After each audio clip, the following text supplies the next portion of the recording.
So I keep referring to your home router and your all-in-one router and your wireless router throughout this section, and now we're going to talk about that. So remember in our first few lectures in the course, I talked about SOHO devices, your small office, home office device. Well, you know what? That's what you have at home. And now that you know about everything that we talked about in this section, now that you know what a router is, a firewall is, a switch is, a wireless access point is, and a DHCP server is, now you know what a SOHO device is, because a typical SOHO device has all this functionality built in.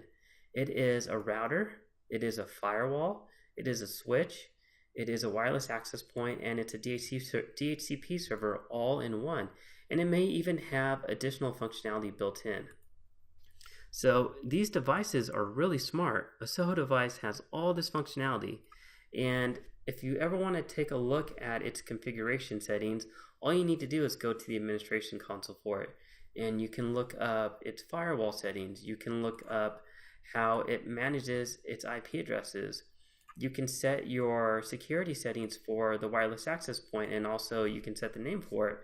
You can look at some of the switching settings, and potentially you may even be able to look at the MAC address table, and you may even be able to look at how it's routing information.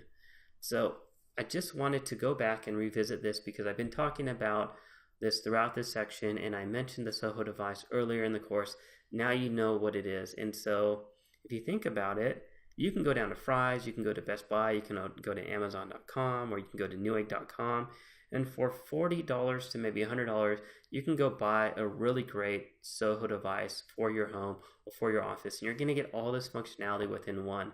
And so if you think about it, if we go back to our discussion on setting up a small office network with a peer-to-peer network, you see why having something like this makes it so powerful, because you have your all-in-one device there, and it makes setting up a network super easy and super efficient. So that's going to go ahead and conclude this lecture and this section. Thanks for watching. If you have any questions at all on any of these devices we talked about, let me know. If not, thanks for watching, and we'll see you at the next lecture.